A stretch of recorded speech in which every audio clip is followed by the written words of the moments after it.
thank you guys for coming this afternoon.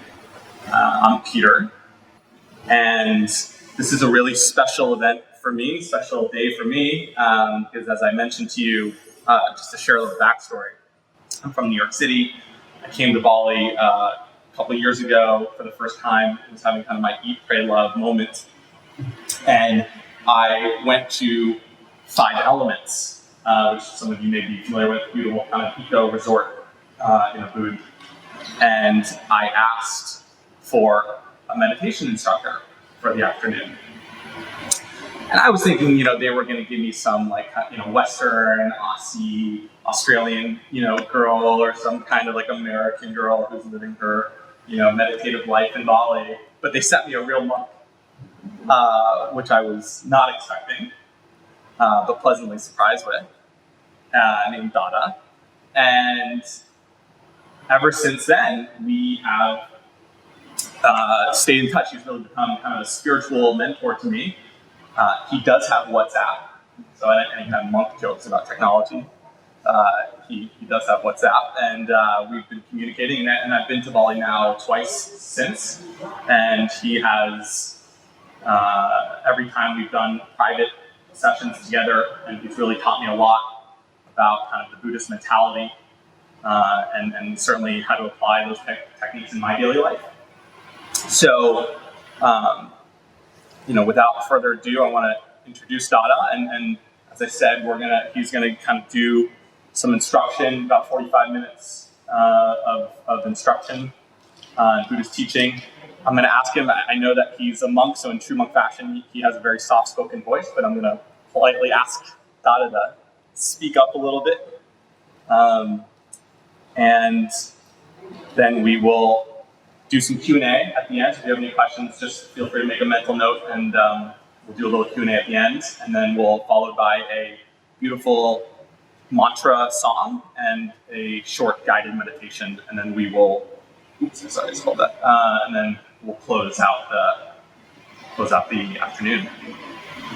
So with that, I will pass it over to Dada. Thank you, Dada. Thank you.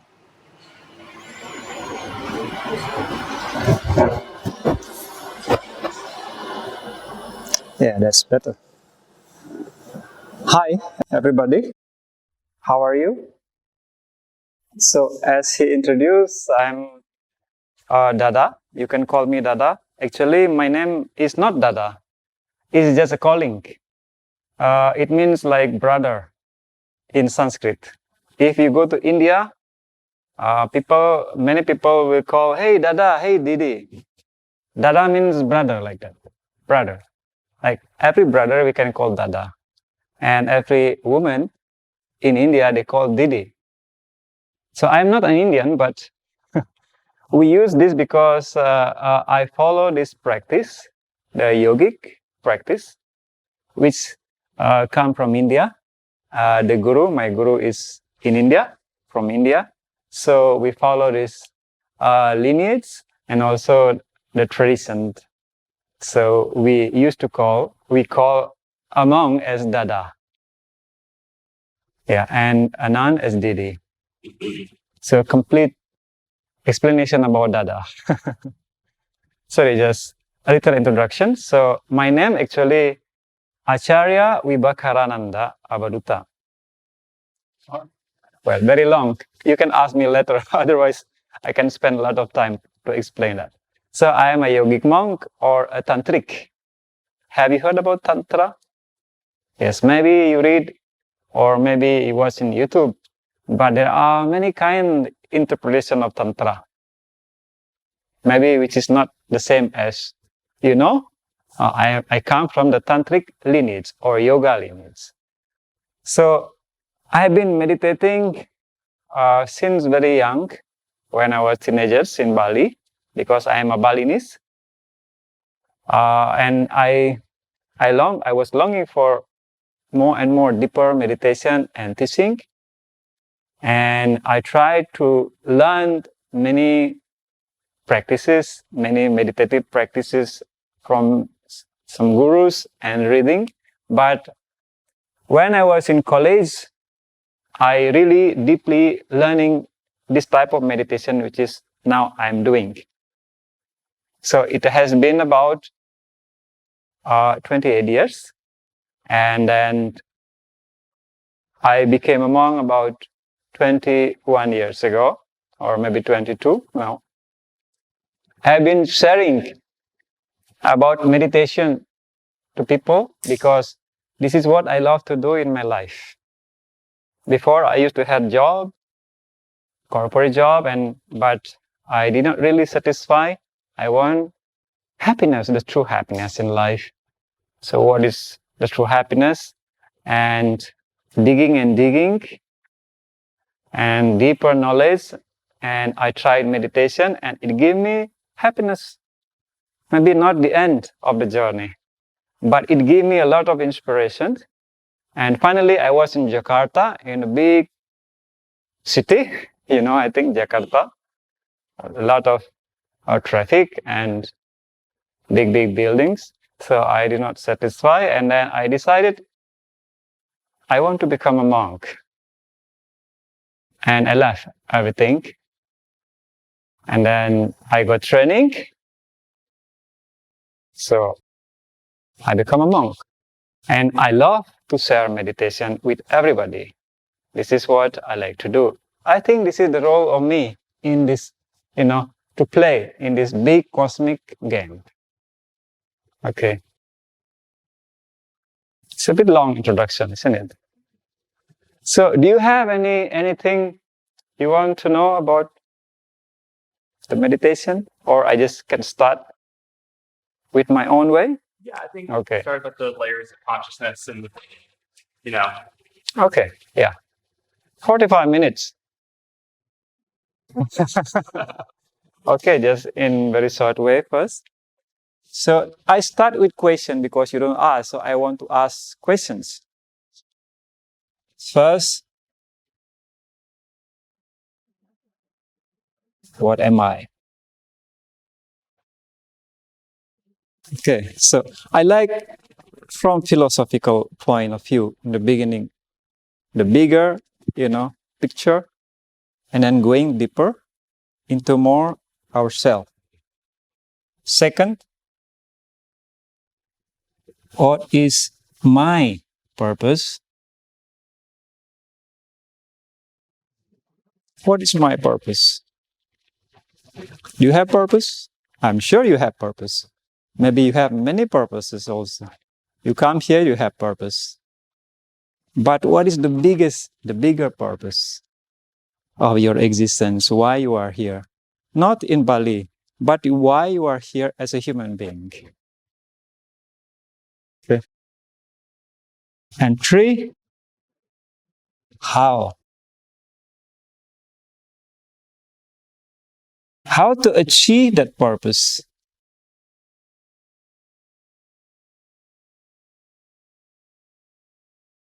So I like to be very systematical. I try. Maybe not according to your standard, but I try to be systematical. From what am I? Who am I? What is my purpose? And how to achieve it? And number 4, the last one, I hope can finish in 40 minutes. What stopped me or us to achieve that? Some of the challenges. So I start with the first one. Can I erase this? Because it's small whiteboard. Or I can flip it like this first. Who am I? So who are you? So one guru asked the disciples in the lectures, who are you? To somebody. And she said, oh, I am Jane, or I am maybe other name. And the guru still asks, no, who are you? And she's thinking and thinking. And she starts to say her job. Maybe he wants to know my job. Oh, I am a lecturer. No. Again, the guru asks, who are you? And then again, she's thinking, maybe more, Maybe about my address. Oh, I am an American. I am Jane from America. And still, Guru asks question again, who are you? Now she starts to think more deeper. And now she said, because she has been learning about the Guru teaching for some time, and then she said, I am consciousness. And the Guru asked, really? Are you consciousness? And she said, yes. Because she is learning. The Guru teaching is like that. Everything is consciousness. So I am consciousness. So the Guru take one stick and hit a little bit. And he said, oh, are you consciousness? Now she started to feel doubt. Because why consciousness feeling pain? So are you consciousness, or are you your body or your mind that feels pain? Sorry, can you hear me? Can you listen to me clearly? So start from this little story. So who am I? I want to give you a little bit of the cosmology. In yoga, everything in the beginning, it is the limitless, infinite consciousness. This limitless consciousness is an intelligent entity, the essence of everything. Whatever exists is made of this consciousness. Before this universe exists, before you all exist, there was only consciousness, and until now, there is only consciousness. But why become us? Why become this universe? This consciousness is the state of infinite happiness. Infinite happiness. And inherently inside this consciousness, it has cosmic energy.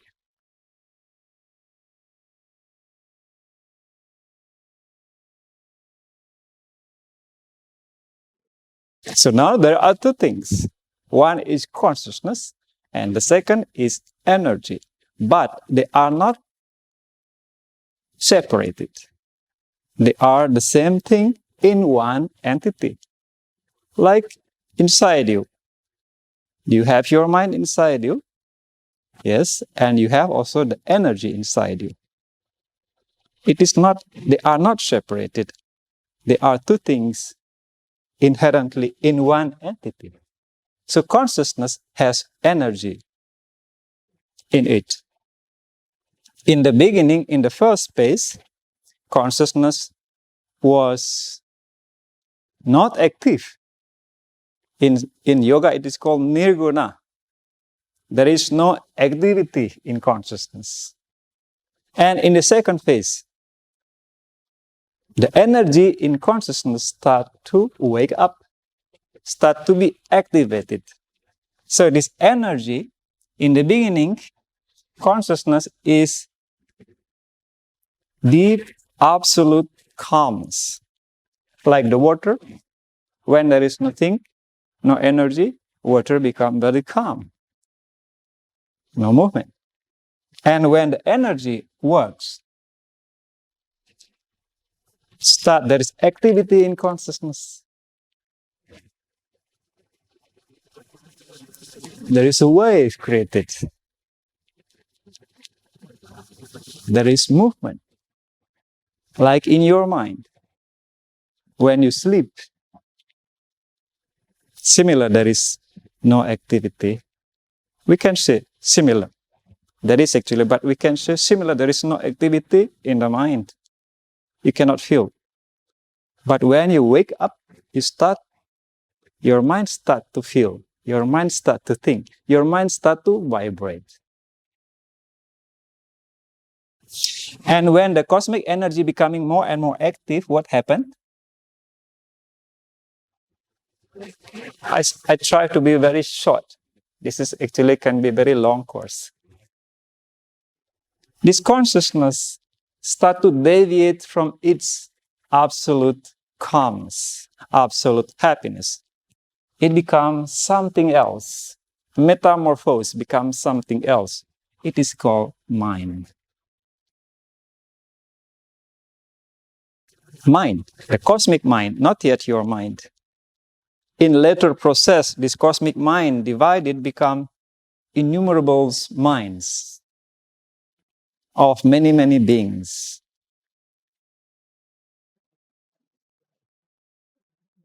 And this mind, again, the cosmic energy, like the wind on the water, becoming more and more stronger, trying to influence the state of the consciousness, trying to influence the state of the water, becoming more and more fluctuated.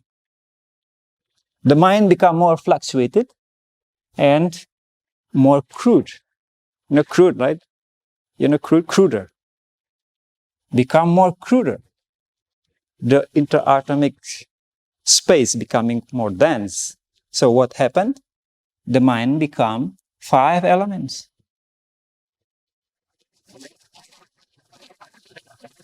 From the cosmic mind start the cosmic space. From the cosmic space start gaseous factor, light factor, liquid factor, and then solid factor. Those 5 elements compose what we call as matter. Okay? Do you follow? It's very short. What's the 5? 5 elements composed of very dense vibration of consciousness mixed with the energy, the cosmic energy. I learned a little bit. Well, I study by reading some books and documentary about the recent science of like string theory or quantum physics. So they also propose an idea that everything is nothing but strings of energies. If you open up any physical structure, going to the more microscopic level, go to the molecules, go to the atom, inside the atom made of quarks, inside of quarks made of finally energies. So there is nothing actually called solid matter. Matter is not elements. They are made of something else, which is not matter.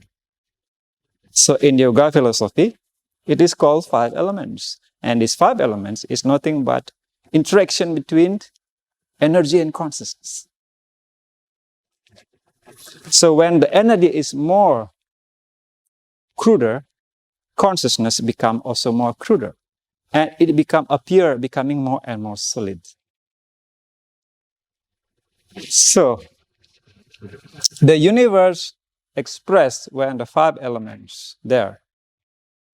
And now there is another journey called the evolution of consciousness. When the consciousness, like a big magnet, pulling again its own, nature to becoming more and more subtle. In the beginning, the consciousness let its own energy to make parts of himself becoming more and more cruder. It become mind and matter. And in the second process, after the creation of the universe, the consciousness itself also want to make that part of himself or itself coming back again to become the original state, like in the beginning. So this is the evolution of consciousness. This is evolution of consciousness. In the devolution, the consciousness become mind, mind become matter. In evolution, matter become mind. And mind become, can you guess? Consciousness. So this is nothing but like an infinite ocean of consciousness. In the second stage, when the energy inside the ocean influence part of that consciousness, become something else. It looks like something else, so it is still all the time is the same consciousness. The same water in the ocean moves, become waves, become water vapor, become cloud, become rain, rain become river, river back to the ocean. Looks like water becoming something else, but the same. Essentially, all is water. So what are we? We are inside that ocean of consciousness, changing forms, changing states. Essentially, we are all the same consciousness. So what am I?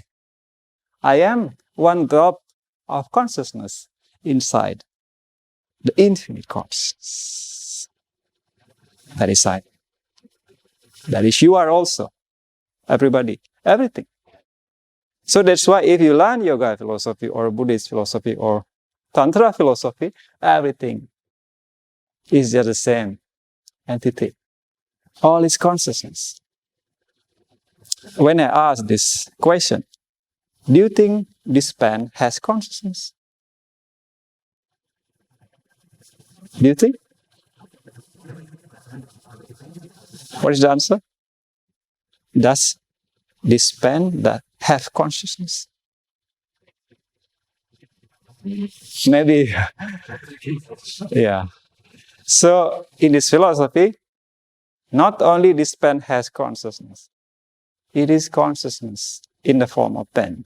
You are consciousness in this form, or body, or mind. Because everything is consciousness. What else besides consciousness? There is nothing else, because there is only one entity from the beginning. So who am I? I am conscious. I am a drop of consciousness in these innumerable forms of the same consciousness. That is the first question. Do you clear? Do you have questions? It's a big, it's a big philosophy in short time. But introduction is okay, no? Is it okay? Is it too hard for you? No. Okay, thank you. So the second question, what is the purpose of my existence? What is my purpose? To be this Dada, to be this body and mind that has so many feelings, that has so many, longing, that has so many pain and suffering and also happiness. So what is the purpose of all of them? So in this philosophy again, so I'm talking about the perspective of this philosophy. Again, the same cosmic consciousness want part of itself become the universe. And the universe in the second space again, being pulled by this cosmic consciousness to come back to itself. This is the cosmic game. Just going out and coming back. Water from the ocean become cloud and going back to the ocean. Because of that, there are so many forms, there are so many colors, there are so many expressions, so beautiful. What is the purpose? Is again, in the macrocosmic level, there is no purpose, it's just a game. That's why it is called lila in Sanskrit. The cosmic lila, the cosmic game. There is no purpose. It's just to satisfy the existence of this consciousness. But the question is, what is my purpose? So it's different, right? What is my purpose? My purpose is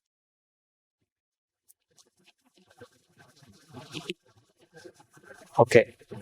I try to explain different way. So what do you want in this life? I ask, what do you want in this life? I'm sure you have so many wants, so many longings, so many desires, but I want to have one answer.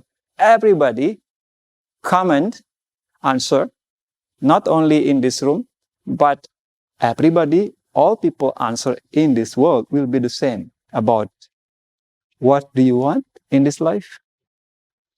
Happiness. Yeah. Yes, happiness. Anybody not agree about that? Huh? No. So we want happiness.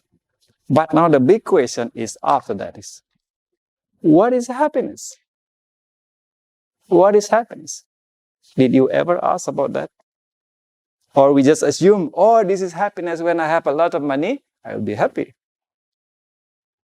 A lot of us, most of us actually until now, like to assume, make assumption that if I have this, I will be happy. The whole life, if I have that, if I achieve this or achieve that, I will be happy. But what happened? If finally somebody achieved that purpose, and then after that, never finish. I have a lot of money now, but still mine is not settled. What about if my money is becoming more? How to make it more? Even the first richest person in the world still every day working about making more money.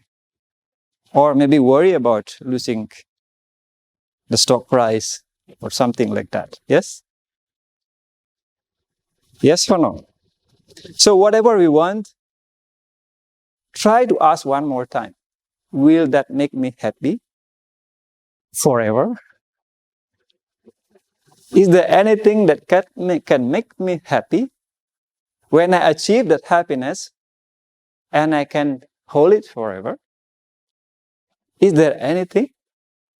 Is there any situation? Is there any object? Is there any achievement in this world that can give us that final happiness? So Lord Buddha also was asking the same questions. He was a prince living in very expensive house. His father provided everything to make him happy. But finally, when he was in 16 years old, finally he escaped from the palace and he learned from yogi to another yogi to another yogi to another guru to many gurus. And finally he meditated and he realized he got the answer. So like many other gurus and yogis. So there is no happiness in this world in whatever forms because all forms are just changing fluctuations of energy. It's always changing. It never stays the same. Can the wave stay just like that all the time? Can one fraction of the wave in the ocean just stay like that? Never. It's always change. Something that make me happy today, maybe tomorrow doesn't make me happy anymore. Not maybe, but it's always like that. So that's why the yogi like to find a bigger answer than what is happiness. If everybody wants happiness, what is happiness? So happiness is nothing but, I think when you see the picture, you start to guess what is the answer. Happiness is when the mind doesn't fluctuate it anymore. In Patanjali Sutra, it is called yoga, the state of yoga, when the mind is still. But in this philosophy, it still more deeper. When the mind still and when the mind achieves the state of the true consciousness. So that is the true happiness. When the mind becomes consciousness, that is the infinite happiness. When I become myself, actually that's the answer. When I become myself. When I become myself again, that is the true happiness. When the mind becomes absolutely calm. There is no more fluctuations. Fluctuations means rise and fall of feelings of happiness and sadness.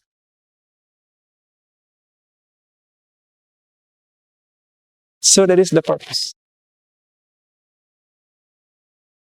Is it clear? So all other purposes in this world doesn't mean they don't have any value. No. Everything in this universe, in this world, in our life has value. But above those value, above those things, something is more permanent. Something is more important. So for the yogi, we, like myself, I want to find something which is more permanent. And something else become my secondary purposes. I come here to meet you is my secondary purpose of my life. To eat, to drink, to find some other enjoyments, a little bit here and there is okay. Second purpose. But my first ultimate purpose is to become my own real self, to find that ultimate happiness. How to achieve it? Sorry, are you clear? Yes?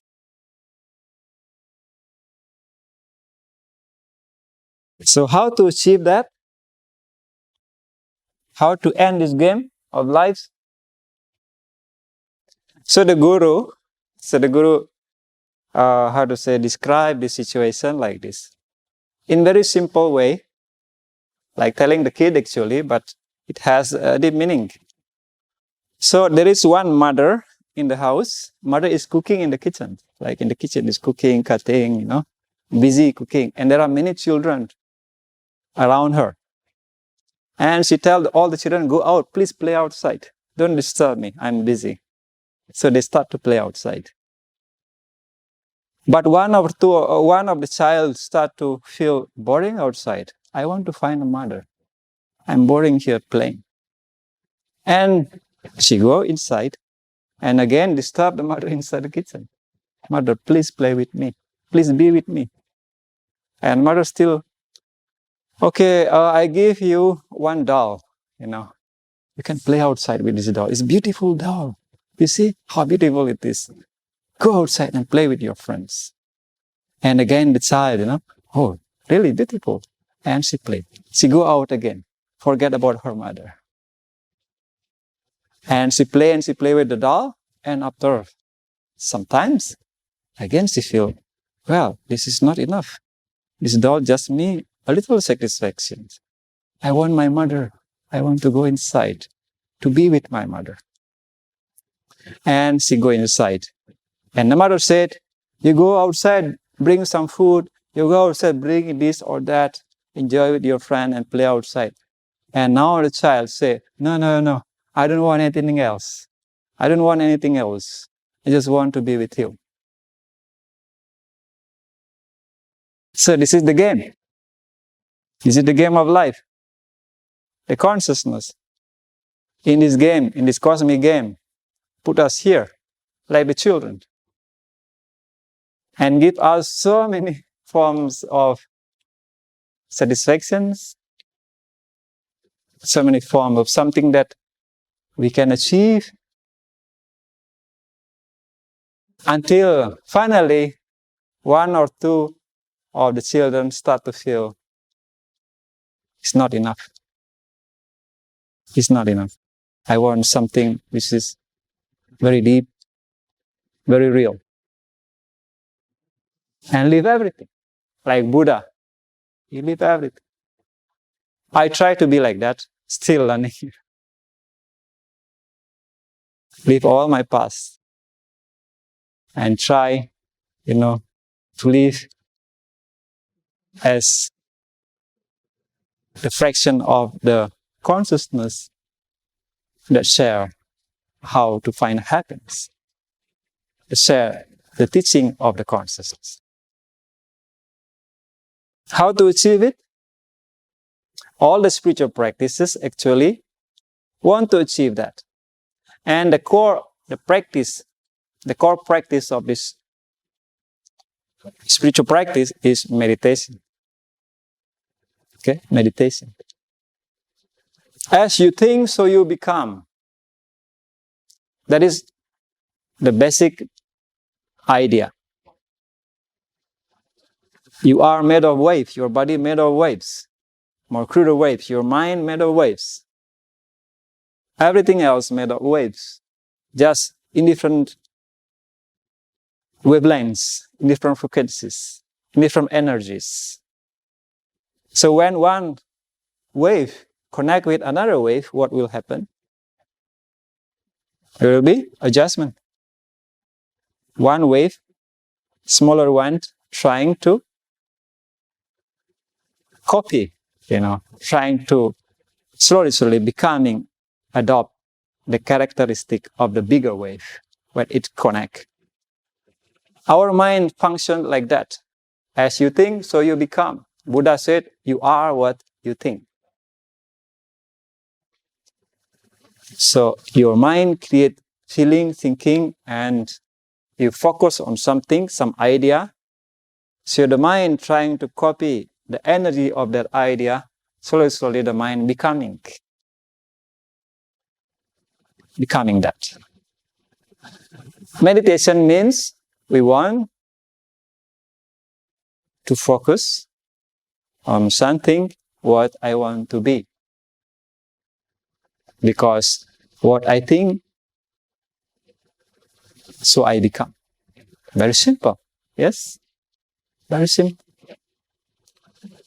Whereas in this capitalistic modern world, we want happiness, and daily we think how to achieve that happiness in the form of wealth. So we are taught to meditate on wealth. Yes? Meditate on like money, price, wealth. I meditate on wealth for some time before. And because we meditate on money, will we become money? It's not as simple as that. So when I meditate on money, we will take the energy of that. The money is very crude and physical vibration, lower energy. And our mind is supposed to be higher energy. So when the mind too much concentrate and focus to achieve matters, the mind slowly copy the energy of that matters. So the mind becoming more individualistic, egoistic, and also vulnerable to unhappiness and suffering, mental suffering especially. So as you think, so you become. Meditation is just the way how we achieve it. And other practices are helping, the helpful practice like yoga. I'm also a yoga teacher, and also fasting. I've been doing fasting for more than 20 years, every week, one day. There are many good purposes of fasting. Chanting, which is also very helpful. Chanting, do you know chanting? Chanting, singing a mantra. Not a song, but a mantra. Instead of singing a song, we chant, repeat the mantra, but not like in meditation, we repeat the mantra like Om Shanti, like that. This is a meditation. When we repeat it out loud, we call it japa.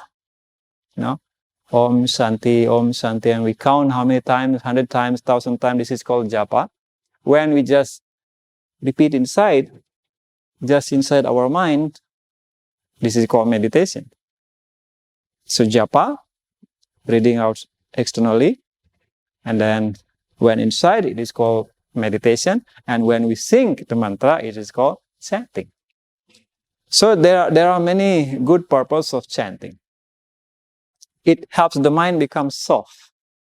It helps the mind become like more calm.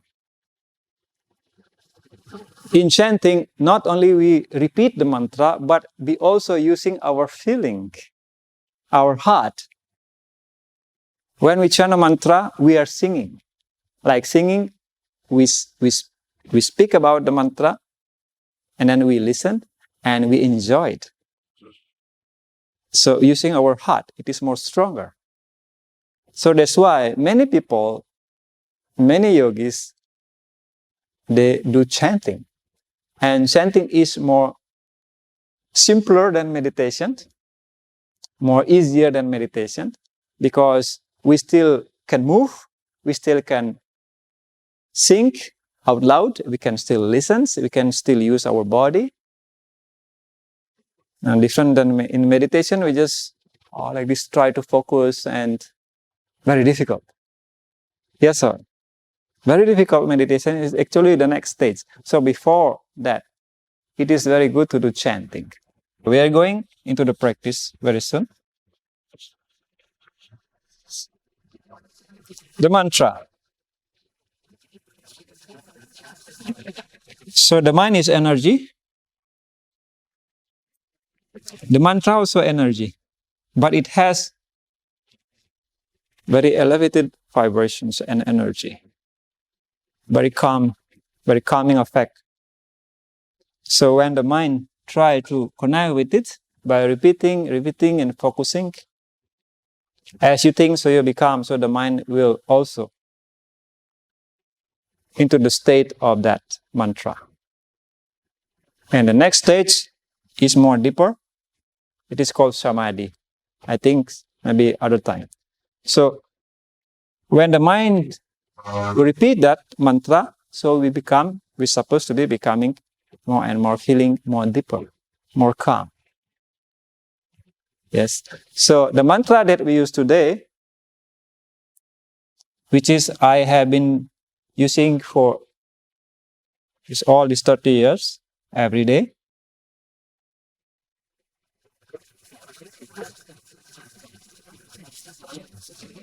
Pavana means love. Kevalam means only.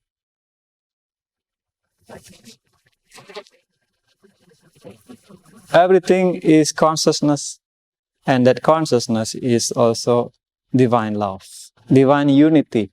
That divine unity is divine love.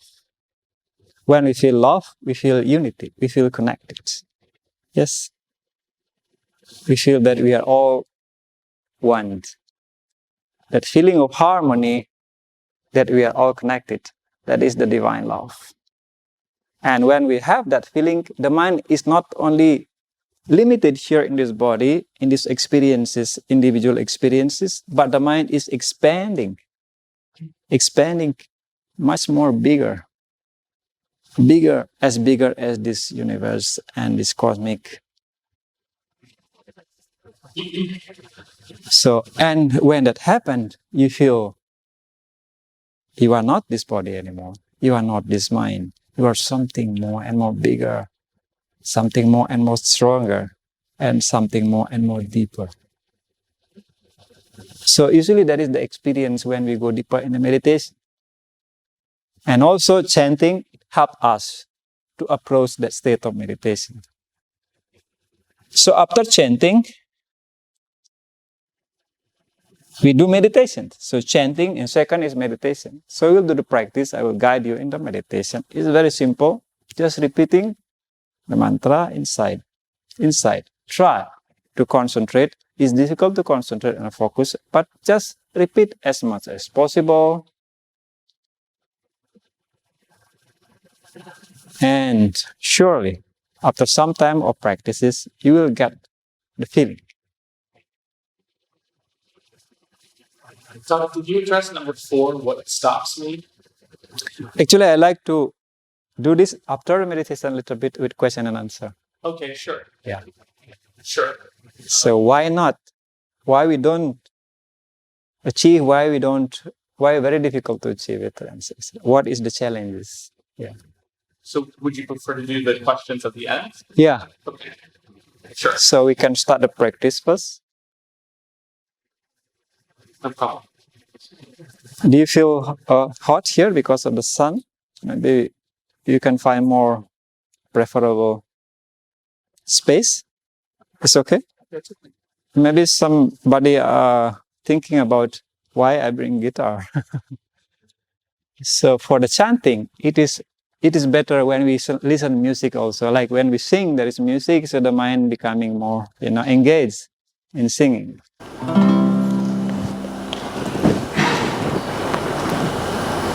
I just play very simple. Don't expect. So this is the song, Babanam Kewalam. I repeat there are so many tunes, We can sing in like, maybe somebody will like some song and then we just change the words, become Babanam Kewalam, that's also okay. Yeah. So, is it the example? Babanamo Kewalam, Babanamo Kewalam, Babanamo Kewalam, Babanamo Kewalam, Babanamo Kewalam, Babanamo Kewalam, Babanam Kewalam, Babanam Kewalam, Babanam Kewalam, Babanam Kewalam, Babanamo.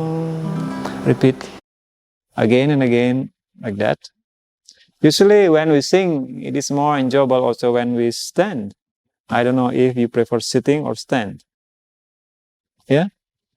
Stand, you can stand. Yeah. Yeah, let's stand. And relax your feet a little bit after long sitting.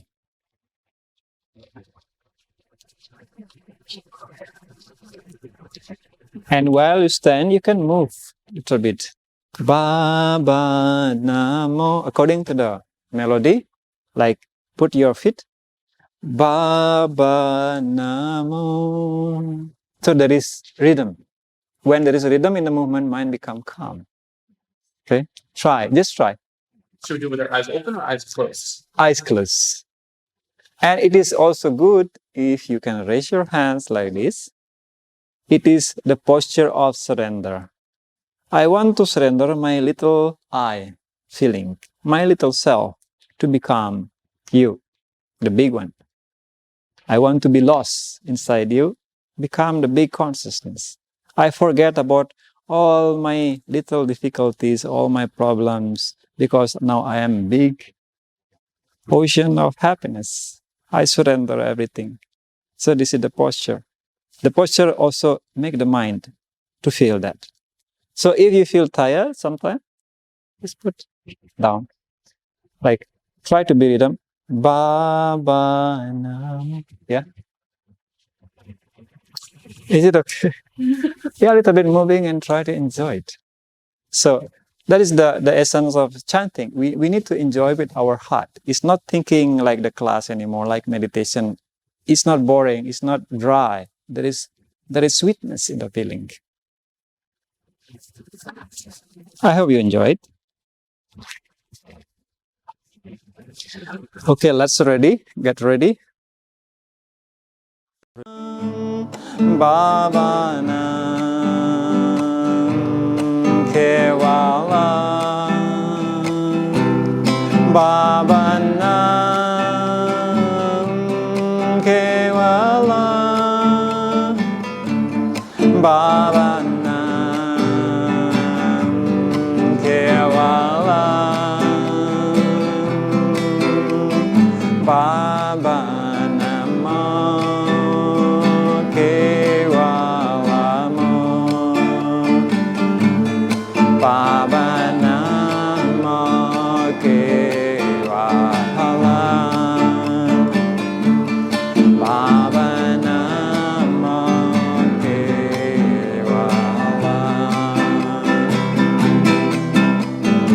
Baba Namo Kewalamu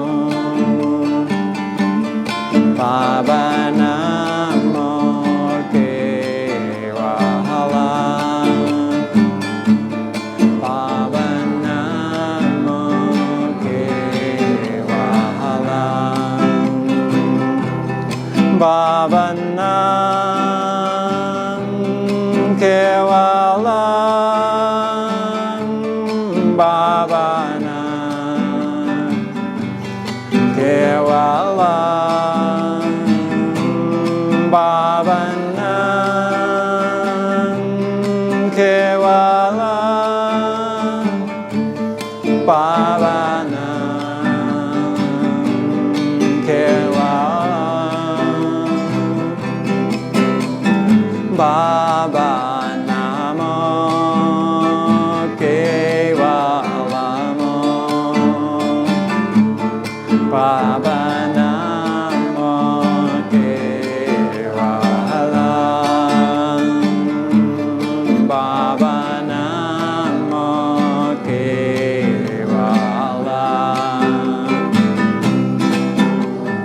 Baba Namo Kewalamo Baba Namo Kewalam Baba Namo Kewalam Baba Nam Kewalam Baba Nam Kewalam Baba Nam Kewalam Baba Nam Kewalam Baba Namo Kewalamu Baba Namo Kewalam Baba Namo Kewalam Baba Namo Kewalamu Baba Namo Kewalam Baba Namo Kewalam Baba Nam Kewalam Baba Nam Kewalam Baba Nam Kewalam Baba Nam Kewalam Baba Namo Kewalamu Baba Namo Kewalam Baba Namo Kewalam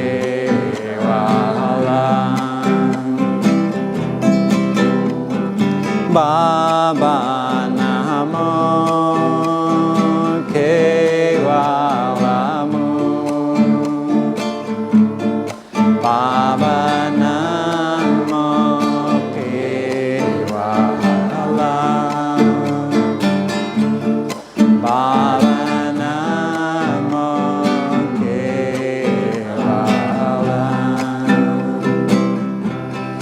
Baba Nam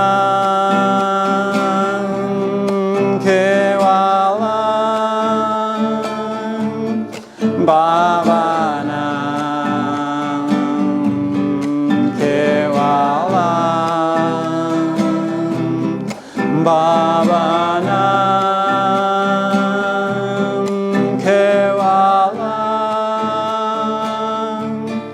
Pavana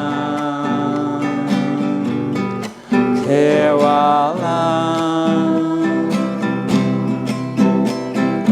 Pavanamo Kevalamu Pavanamo Kevala Pavanamo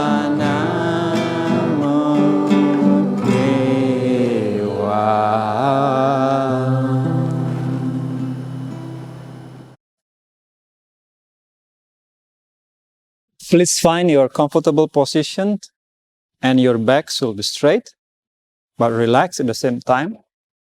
Your shoulder, your head as one line. You can put your hands on your lap like this or here on your knees, upward. Which one you feel more comfortable. And close your eyes. Take one deep breathing, very soft and deep. Feel the energy, the positive energy entering your body and mind.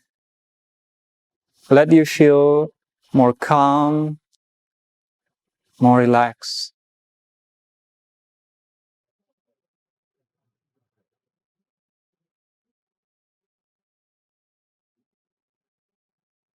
Feel the happiness inside you growing.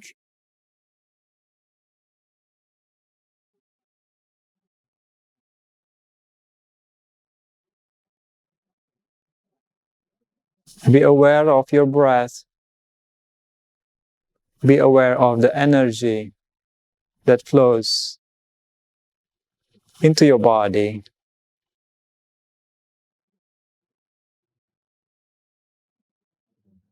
Feel more and more deeper.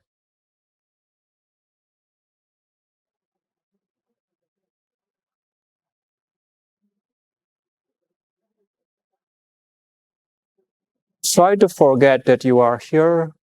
Try to forget everything else. Try to remember only that everything is full of love and happiness.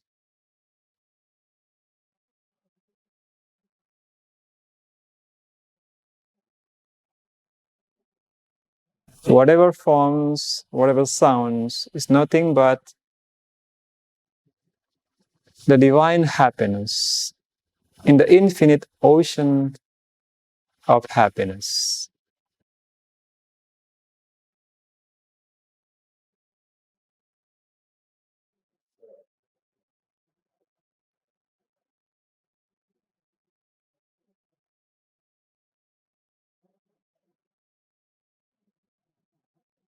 Feel that you are absorbed in the ocean of infinite love.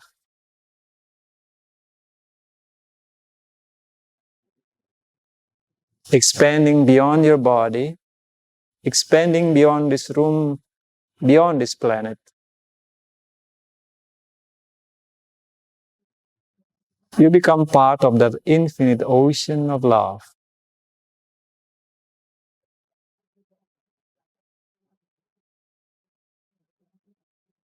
And try to repeat in your mind the mantra continuously. When you breathe in, Bhavanam.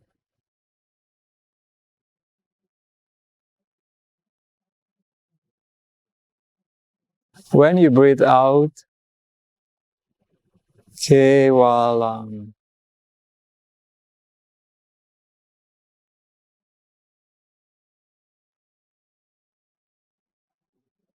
Love is everything. Everything is only love.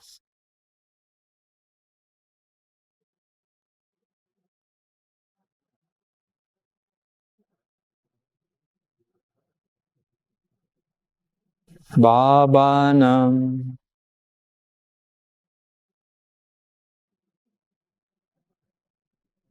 Kevalam.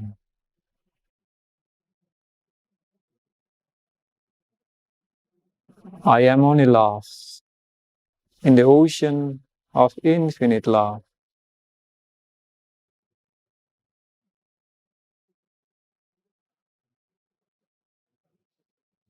Try to put that feeling inside you more deeper and more deeper while continuously repeat the mantra.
Feel that you are the ocean of calmness,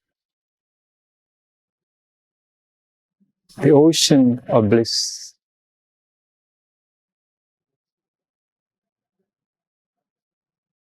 Bhavanam Kevalam.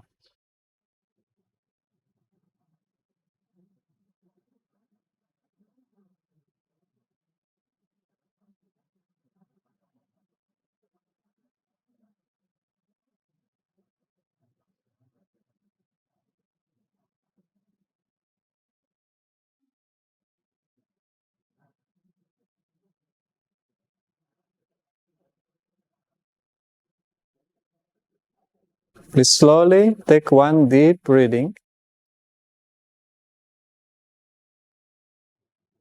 Feel calmness inside you.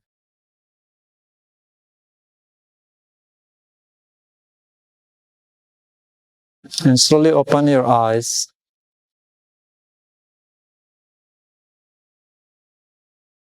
Namaskar.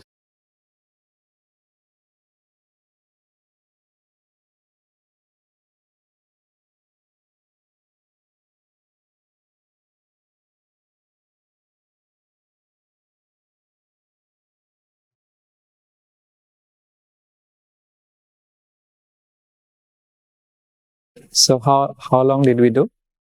15 minutes. Good.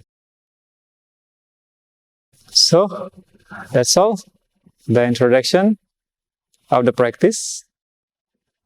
I hope you feel something. But for some people, maybe it takes some time also, as also my experience before. But it is important to know the reason why I'm doing this. What is this? Doing like this, like crazy. So there is a reason. This is a scientific practice. It is not a religious thing actually for us, for me. It's just scientifically valid. Psychologically, it helps the mind. Did you feel your mind become more comfortable when you do chanting? Yes. So, and it is a kind of mind withdrawal. If you read about Patanjali, there are 8 steps. 8, steps of yoga. The 2 principles, ethics, yama and niyama, 1 and 2, and 3rd is asana, the yogic practice. And number 4 is pranayama. And number 5 is pratyahara. Pratyahara means the withdrawal of the mind. It is impossible to focus in one spot when the mind is still in so many places, still in so many occupations. So we need to withdraw the mind from those things. And it is not easy. It's not just, I want to withdraw my mind and focus in mantra. No, it's not easy. So there is a practice. So one of them is chanting. Take the mind inside. Forget those things, surrender, and enjoy feeling. And then meditation. So pratyahara, mind withdrawal, and then dharana means focus, and then dhyana means enjoying the flow of the mind into the ideation or the meditation. So, okay, that is the meditation practice. Any question before I continue? Still in bliss? Or opposite? Anything can be, Mind is always fluctuating. But we want to make the mind calm. The purpose is more important than, the present state. So, number 4 now. What am I? I am consciousness in the ocean of consciousness. But at the moment, in the present moment, in the moments, I become body and mind with so many different feelings, different occupations. But deep inside, I am consciousness. What I want happiness. And what is that true happiness? When I become my true self. That is the state of consciousness. So in the yoga, when the yogi become that consciousness, in the beginning, before the final level, the mind still can go back, coming back to the state of the mind again. Meditation, very good meditation and focus, mind become consciousness. Deep samadhi, bliss out. No more the mind. But because of the karma, the samskara is still pulling the mind back. Oh, I have this thing need to be done. Oh, this thing I want to do this and I want to do that. Still so many desires before still left. The trace of that desire still left. Pulling back the mind from the state of consciousness, again back normal, a bit normal. And again meditate, and finally up and down, the yogi achieve the state of permanent consciousness. It is called moksha. The yoga, the state of permanent yoga. It is possible. It's not only possible for us, it is sure. And sure, sorry, no more the picture. Sure, every drops of water in the ocean, they're just on the way to go back again. Sure, it will finally meeting back to the ocean. And you all, finally, sure for me, maybe not for you, but for me, I'm sure you are all divine entity in this form, in these clothes, temporary clothes, one lifetime, next lifetime, another clothes. But I look inside you, you are divine like me. We are all the same. And finally, we all go back to the ocean of consciousness. That is my purpose. And this purpose also is very natural. It's part of our evolution of consciousness. In the beginning, we were more physical entity. In the past, human beings live like the body. I want to eat. I want to eat. I want safety, physical safety. That was mostly occupied, the mind of the people in the past, in the beginning.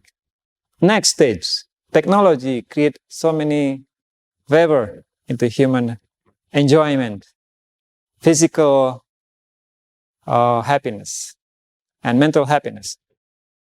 But is that all? Is that finished already? Not yet. We can achieve so many things physically. We can go to Mars, go to different galaxies or whatever in the future. We can achieve so much mental happiness through arts, maybe through coming to Bali, go diving and so many enjoyment mentally. Yes, but is that all? Not enough, not enough. So we want to be something else, something very deep. Oh, sorry. Happiness, sorry. Happiness. How to achieve it? So the spiritual practice is not a religious practice. So you need to see the difference. Religion and spirituality is different. Religion can adopt part of the spiritual practice, like so many in the past, but spiritual practice can, exist in its own. For me, it is not a religious thing. It's not a dogma that I need to believe. For me, it is a science, but it is not like a physical science today that need to be proven by physical laboratory.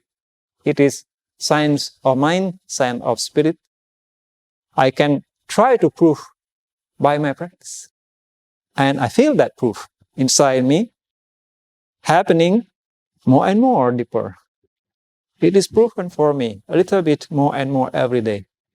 I'm sure for you too. You are science. You are science in this life, So for me, it is a science. It's very logical. It's very systematical. We don't have to take any religious thing inside it. And what stopped me? Why many people in this world not part of this, or maybe starting and then no more continue. There are some kind of misunderstanding about spiritual practice. So I try to make a list of what I remember. 10 minutes. One is meditation and spiritual practice only for the monks and yogi. Those who have time, they don't need to wonder about work and all this getting money. In the past, yes, like that. In India or wherever, the source of yoga and meditation, they always think like this. Oh, they're monks, so they do meditation. We are not monks, so we just do our way. Make money and live, happily. Only monk or nun.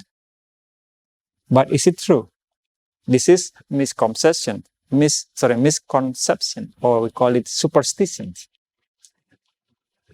Ingrained in the mind, but never really question about it. So it's not only for the monk. And second, which is also related. If I, follow spiritual practice, then I don't have time. People feel worry or fear, actually, which is not irrational fear, that if I go become spiritual practitioner, means I may not become very poor and, no need to make money and blah, blah, blah, blah. This was also a kind of superstition, which is not also true.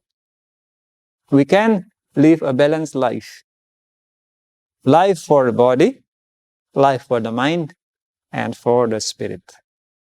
Why not? Why cannot? Yes. We can share our times. Some for making money, some for mental happiness, and some for meditation every day, only 30 minutes, 2 times a day. So what is the problem? It's just irrational, misconception. Cannot achieve worldly enjoyment. So it is not true. We can balance. We can, according to our process, we can have balance between the two. Worldly life and spiritual life. Every day we can do both. Is it clear? Only a monk cannot achieve. And number 3, it is very difficult. I cannot do it. Any of you feel like that? Yeah? Oh, meditation is very difficult. It's not for me. I don't have time for that. It's just impossible. Almost impossible. So better not do it. Then just waste time sitting, but mind is here and there. Many people think like this. I know. I was also thinking like that in the beginning. But actually, whatever you want to learn any kind of skill you want to learn, you will need to practice regularly and spend time, sacrifice your energy and time. Either it is making money or swimming or running or diving or painting or writing, whatever, any skill. So it is a spiritual skill, a mental skill to concentrate and then a spiritual skill to feel deeper. So it takes us a lot of energy, but you will get, you will get improvement. More you practice, just the same like any other skills. It's not about, oh, he's born as a monk and to do meditation. Not me. This is not for me. It's too difficult. It's impossible. It's not like that. It is a dogma. And many people, maybe not you, many people believe like that. It's not for me. So I just better go to temple and praise God and please give me wealth and health and son and whatever. It's enough for me because I'm not a monk. So it is a dogma. Inferiority complex actually in different way. Only for monks, those who are very, pure. Am I pure? Not actually. But people thinking in the beginning, especially in the past, like that. Monks are pure so they can do meditation, they can reach God. Not for me, I just pray for God to give me health and wealth and enough. It is inferiority complex. Yes or no? Because we think that we cannot achieve something higher because we are just like that. We are just born to be like this. It's not for me. It's the inferiority complex. No, it's not true. You don't have boundary. You don't have limit. You can achieve anything. Just practice and practice and practice. And more people realize this now. Yes? What else? I try to remember again. Oh yeah, it is religious. It is part of a religion.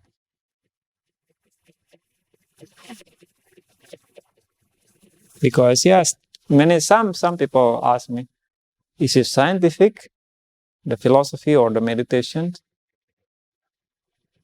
Is it rational?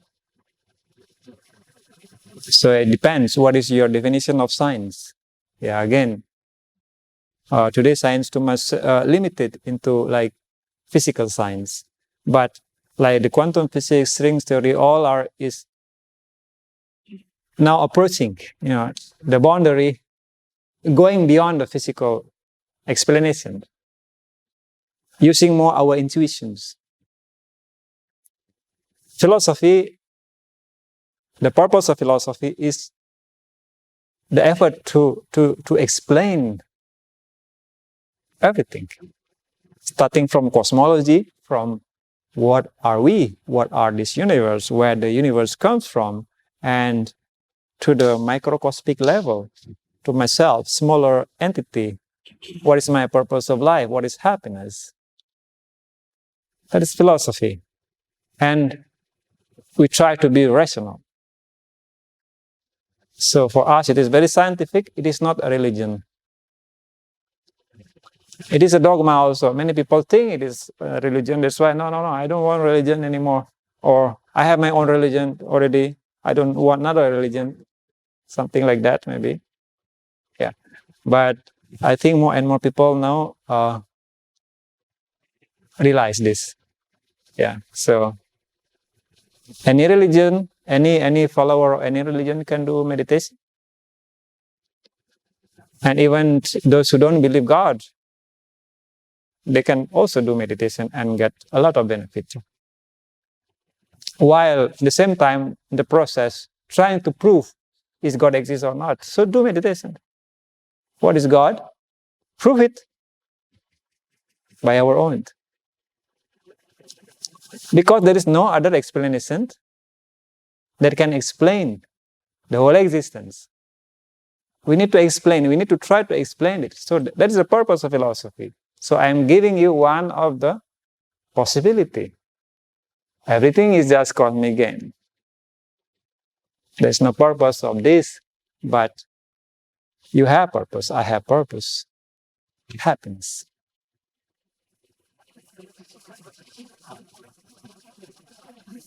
So this is all I remember today.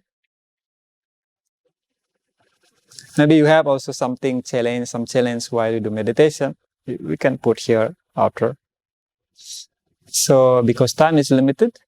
Yeah, we have about 10 minutes for any questions. Yeah, I like. Wants to... There is a response or questions. So you recommend to do the meditation twice a day? I recommend you to do twice a day, about half an hour, maybe not in the beginning, just according to your ability. In the beginning, people 10 minutes, 15 minutes is okay. But individual for me is different. I do more deeper meditation. Hours of meditation. Oh. Can 1 or 2 hours. But it's depend on individual. What kind of meditation is this? Yoga, Tantra meditation. Yeah. Tantra meditation, the basic concept, everything is consciousness. Every forms, every existence is consciousness. And I am also one of that. So there is no difference in everything. Mind is to see everything is the same. Unchanging ocean behind the fluctuation of waves on the surface.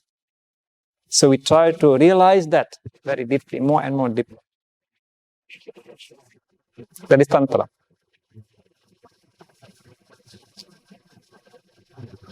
Yes? Thank you so much, Dada. We're really inspired by what you shared, especially when you're talking about what is happiness and how it's having a calm mind and less fluctuation. So when I think about my case and a lot of people, a lot of friends, we have desires. We get attached to the idea of obtaining those desires. Business success, you mentioned money, lots of different things. But I feel like, when you think about having a calm mind, doing less, expecting less, it's easier to have a calm mind, because if you don't have what you desire, my mind fluctuates and I think about it and I break it.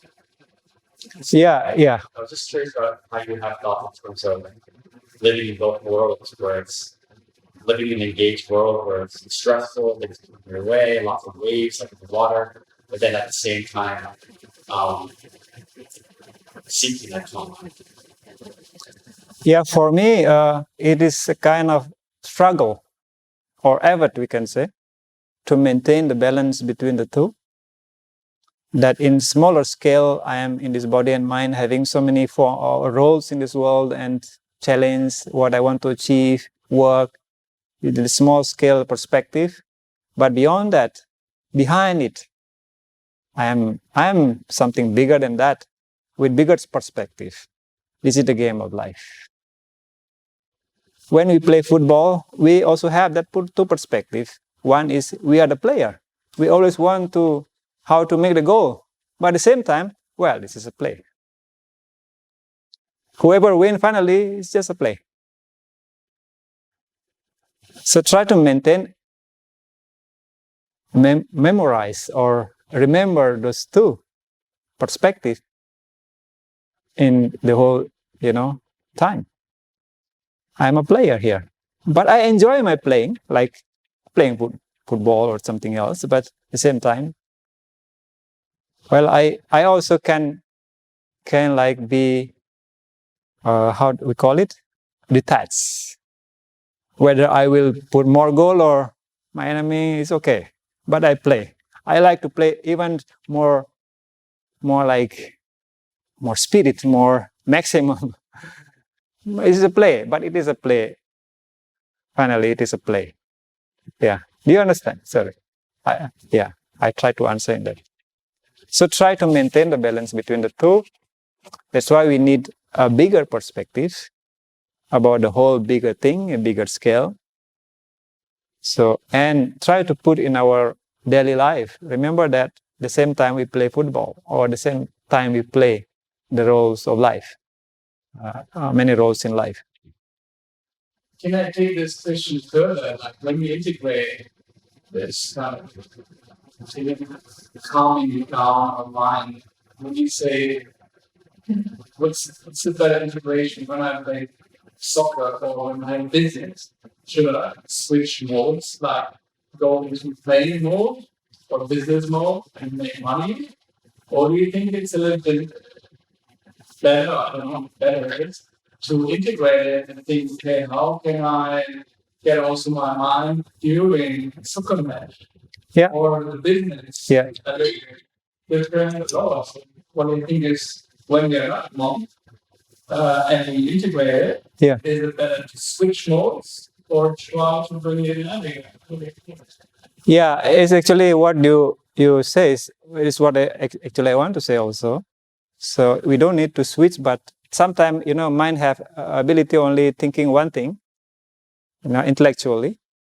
That is the practice in the beginning. We try to balance.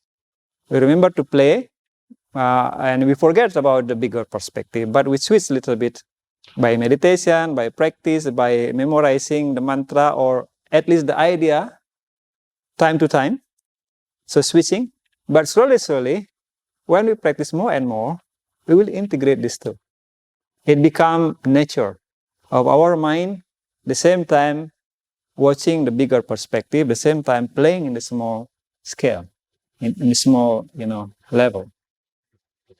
So that's what we want to integrate. But the practice is, trying to balance between the two. Meditation is one of them. We try to switch off the world, and turn on the spirit inside.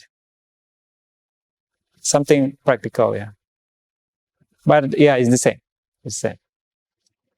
Does Tantra yoga help you with your meditation? Is it like a practice to do that aids the meditation? When you mentioned the Kundalini, as well as that part the practice? Yes, of course, yoga was invented by the yogis. In the beginning, what I understood, what I know, in the beginning, there was no yoga posture in the beginning. The yogi more deep into their meditation. But later on, they develop the spiritual practices into becoming more and more complex to help the meditation. One of them is yoga postures. And yoga postures have so many effects. The nervous systems in the mind, relax the body, and it has effect a lot in the chakras. Chakras have a lot connection with the glandular systems. Glands. Every glands have deep connection with our emotions and feelings, and so all is connecting. So our glands, our emotion, our feeling, by yoga practice, becoming more relaxed, more calm, and more positive. So it helps us to concentrate. Kundalini, etc., is something more deeper also. Yeah. Yeah, it's the same. It's one integrated science of Tantra. It is one integrated science. So Kundalini is the spiritual energy, which is the same, when I put the picture, there is consciousness, there's energy. So the energy, the cosmic energy that creates this universe, the divine energy, is in your body, dormant, in the form of Kundalini. So when that energy is open, is raised, is activated, it has immense power. In the beginning, people use it for mental power, like occult power, can read people's mind, can influence people, hypnotize people. This is a mental use of that divine energy, which is for us, which is, we don't really, into that. We want to use that divine energy for divine achievement. Going from one chakra to another chakra into the last one. So generally, the yoga practice generates more energy or consciousness. Yes, more subtler energy. Energy as well as so many other existence in the universe have subtle, very subtle characteristic and very crude characteristic. Like in the world, in the physical level, we have a lot of energy also, but a crude, low energy that make the mind also low and crude. But also there is another very subtle energy that exists all around us. But because we don't try to connect to it, so we don't feel it. So meditation, chanting is the practice to try to connect with that subtler energy, spiritual energy. You spoke about happiness when you were the goal, and then you also mentioned bliss. So are they the same state, or are they different? Yeah, bliss we can say like different word. We can use happiness for worldly happiness, but bliss is like more spiritual happiness. Yeah, more permanent and deeper. Yeah. Yes. Does your belief system speak about you as a drug consciousness reincarnating based on karma? Yes. Yeah, and you believe that your soul is completely trapped in that? Can sorry? Can you like remember a past life? Is that Oh, okay. Yes, so in the bigger course, I explained about the mind, about reincarnation, which is very, very connected to this whole picture. So yes, so we reincarnate. The small drop, why is still a drop? Why it is separated from the rest of the ocean? Because we have like a container that separate us from the rest of the ocean. And what is that container? Made of body and mind. And that container have characteristic of the body and mind, have feelings, have desires, have karma, and also the result of that karma action, which is called samskara. So because of that, so we reincarnate.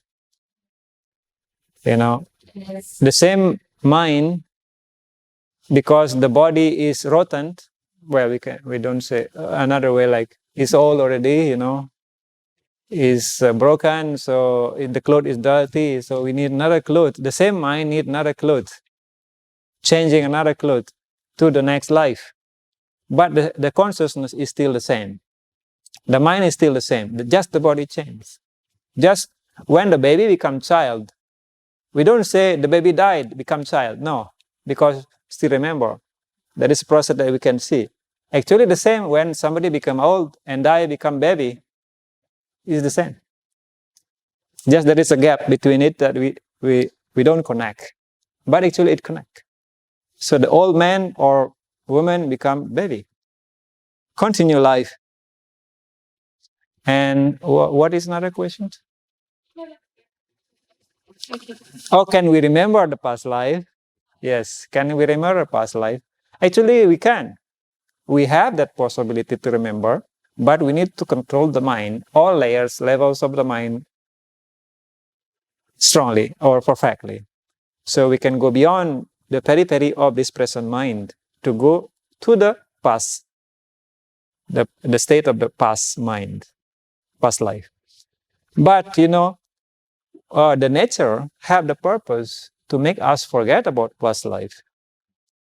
Because if we remember our past life, we have different personality. We have different, oh, this is not my family. This is not my house. This is not me. I want to be there again. There are some children, you know, in the research about reincarnation, expressing these things. When they were 2-3 years old, they want to go back to their past life houses. There are some books about that if you read. But finally, the nature make them forget about their past life when they grow, become more and more older. Otherwise, many personalities. And the ability you mentioned before, is it a wait until we're born and we close enough, or is it always close? Yeah, and so the Kundalini is the divine power. It was dormant because of the too much bondage of the lower energy as a physical matter. So, and that physical matter evolved, become very simple life form. the divine energy is still there trapped in the lower energy.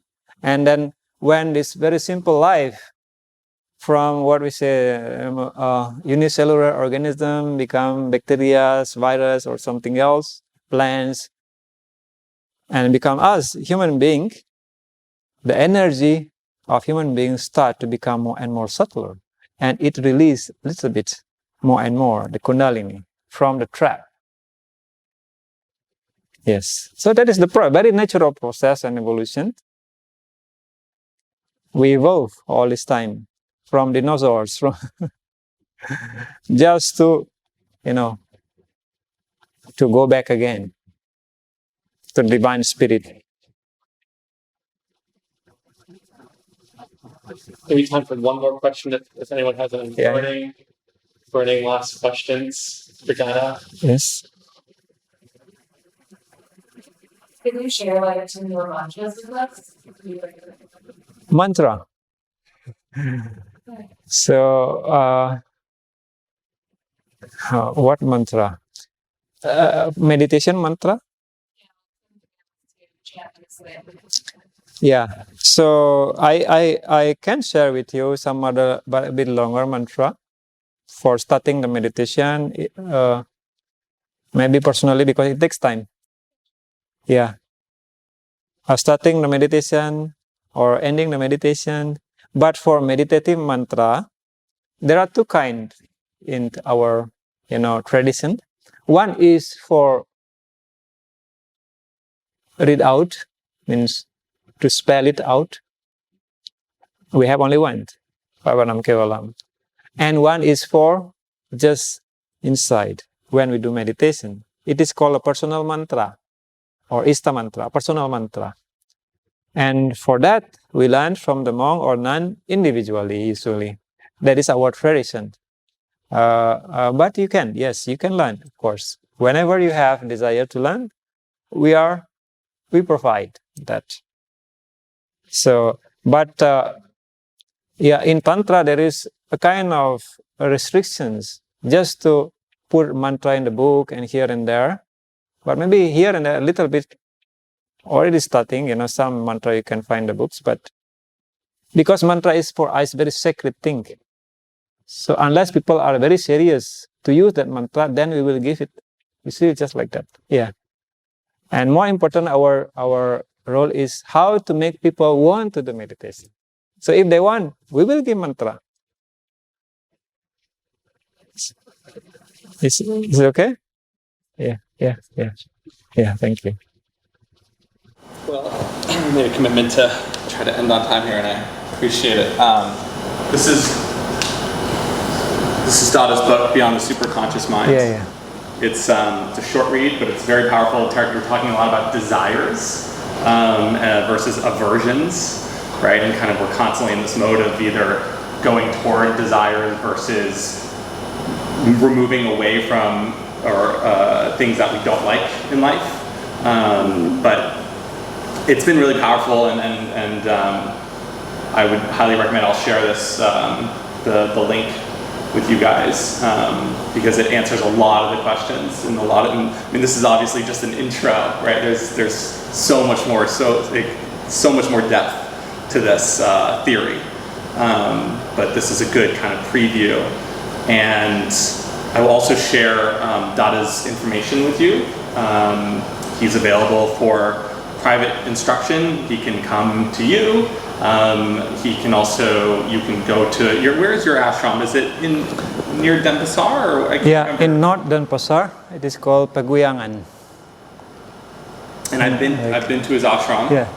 When you go to Ubud, usually passing by nearby my place. Yeah. Like halfway to Ubud from here. And that's also a really cool thing to do. So I will share all that information with you. And lastly, Dada's been so generous with his time today, and so I want to thank you so much, Dada.